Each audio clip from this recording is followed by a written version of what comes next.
Alright, today I'm going to teach you about slope. Slope is a topic that you also covered in algebra, so it shouldn't be too hard for you to do on your own. Slope is something that describes the steepness of a line.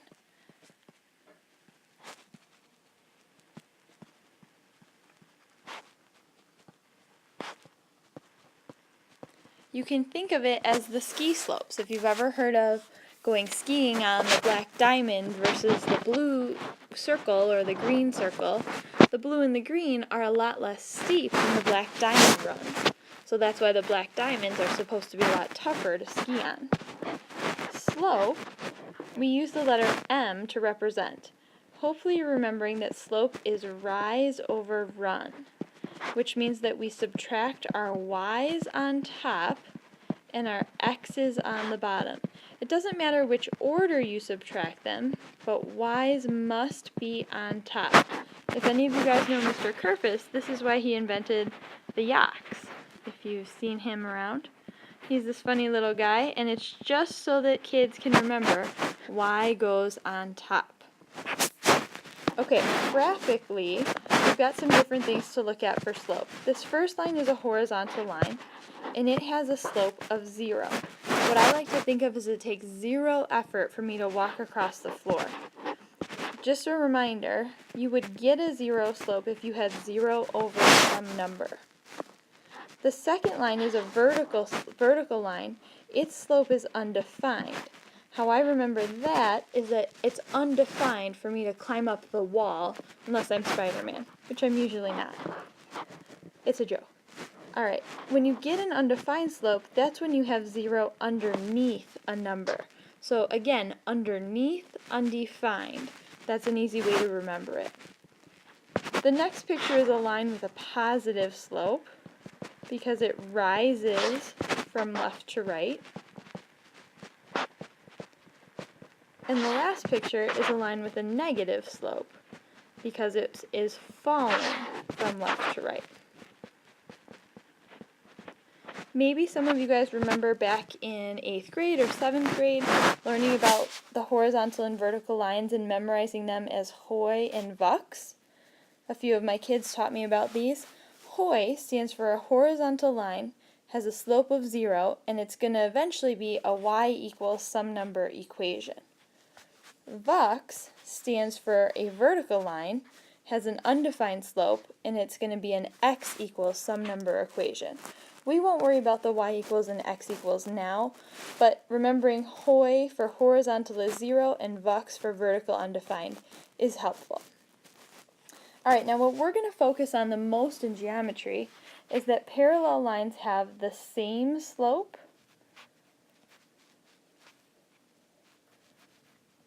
and perpendicular lines have opposite reciprocal slope.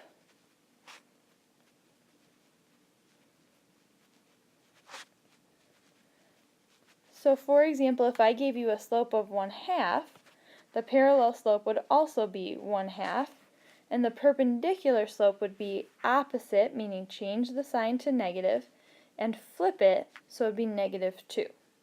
So opposite means change the sign, reciprocal means flip it over.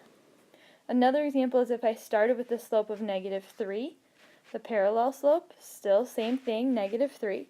Perpendicular would turn to positive, and then flip it 1/3. Okay, so let's do a couple to practice. The first question says, find the slope of a line passing through 1, 3 and -2, -3. So you're just going to use your slope formula, very straightforward. You're going to do the y minus the y over x minus the x. It again does not matter which one you start with, but make sure that you are subtracting. I'm okay with writing these two negative signs here to remind myself that I was subtracting. Then I know when I actually calculate, this means 3 plus 3, which is 6. 1 plus 2 is 3. 6 divided by 3 gives me a slope of 2. Alright, next one, same idea. Find the slope of a line passing through these 2 points. So I'm going to subtract y minus y over x minus x. I'm just showing you it doesn't matter if I start with the first point or the second point, as long as whichever one I start with on top, which was this one, I start with that same one on the bottom. So 14 minus 7 is 7. 8 plus 4 is 12. I can't reduce that, so that one is done.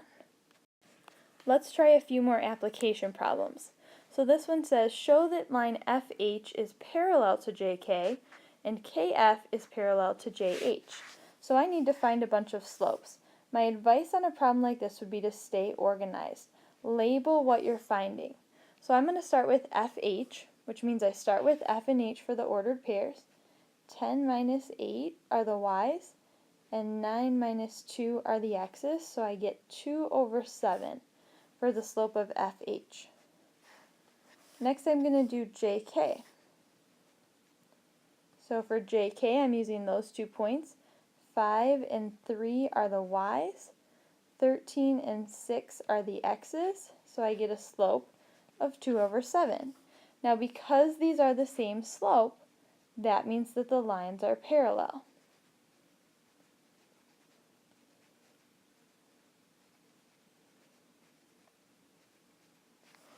Now I'll try the other pair of lines. So I'm going to start with KF.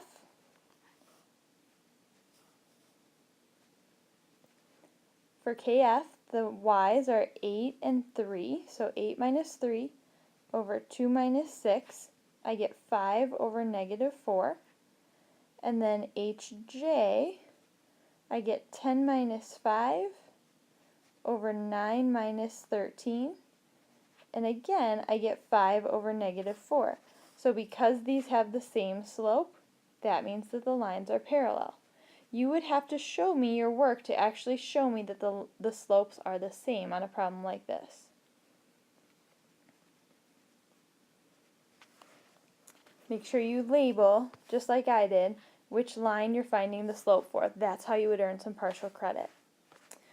Alright, number 4 says, if A is at 611, B is at 15, C is at 70, show by means of slopes that triangle ABC is a right triangle, and name the hypotenuse. Now, you might want to do a plot of these points, or at least get an idea of where they're located. A being at 611,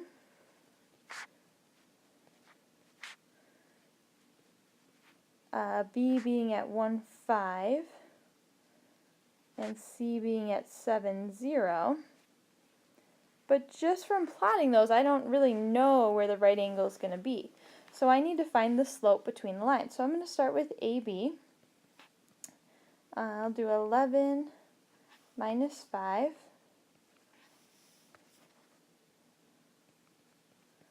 over 6 minus 1. So I'm going to get 6 over 5 for the slope of AB. Then maybe I'll do the slope of AC. So I'm going to do 11 minus 0 over 6 minus 7. I get 11 over negative 1 is negative 11. Now that doesn't tell me much yet. So next I better find the slope of BC. 5 minus 0 over 1 minus 7. I get 5 over negative 6. Now, I don't have any lines where the slope is the same. That's good, because in a triangle you should not have parallel lines. But what I'm noticing is that AB and BC are opposite reciprocals. So my right angle, even though it doesn't look like it in my picture, is actually happening between those two lines. So I've shown that these two slopes are opposite reciprocals, meaning they're perpendicular lines.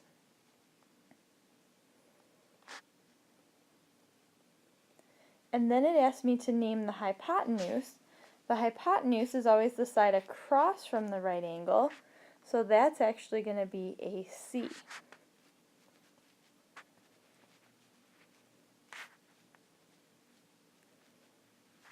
Again, pictures can be misleading, so make sure that you have the work to back it up. Alright, the next kind of question you're going to see again, not only in this class, but also when you get to Algebra 2.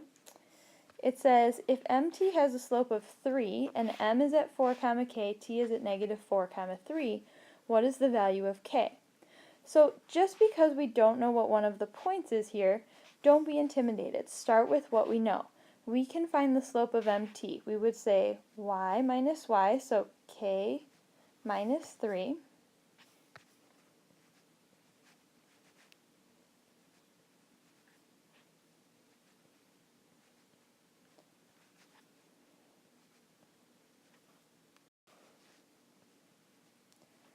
over 4 minus negative 4 equals the slope, which we know is 3. If I do a little simplifying, I've got k minus 3 over 4 plus 4, which is 8, equals 3. And then to solve this, I'm going to first times by 8 to get that out of the denominator. So now I'm looking at k minus 3 equals 24. And then I just add the 3 over, so I would get that k is 27. So whenever you see a problem like this, start with what you know, set up the slope, and just set it equal to what they tell you the slope is, and you should be able to solve for k from there. The next question asks, are the following points collinear? Collinear means on the same line. So if these points are going to be on the same line, then they should all have the same slope. So I'm just going to find the slope between them. I'll start with these first 2 points. So negative 4 minus negative 1 over negative 1 minus 1 gives me negative 4 plus 1, which is negative 3, over negative 2 turns to positive 3 halves. Then I'll do the next 2 points. Their slope is going to be negative 1 minus 2 over 1 minus 3, negative 3 over negative 2, again turns to positive 3 over 2. And then for the last 2 points, negative 4 minus 2 over negative 1 minus 3 gives me negative 6 over negative 4, which again reduces to 3 over 2. So since all of these have the same slope, for part A, I'm going to say yes, they are collinear. For B, I'll do the same thing. Start with the slope of the first 2. 4 minus 0 over 0 minus 4. I get 4 over negative 4 is negative 1. Then I'll do the next 2. 0 minus 8 over 4 minus negative 3. And I get negative 8 over 7. Already, those are completely different answers. So I can stop at this point and say, no, these ones are not collinear. Alright, the last question again uses our vocab words from chapter 3. Altitude means something that forms a right angle. So when it's asking me for the slope of the altitude, I think this is supposed to say 2AC. I first want to find the slope of AC. So I'm going to use my slope formula since I have those ordered pair points. I'll do y minus y, 10 minus 5, over x minus x, negative 2 minus 6. I get 5 over negative 8. Now, an altitude is something that's perpendicular to something else.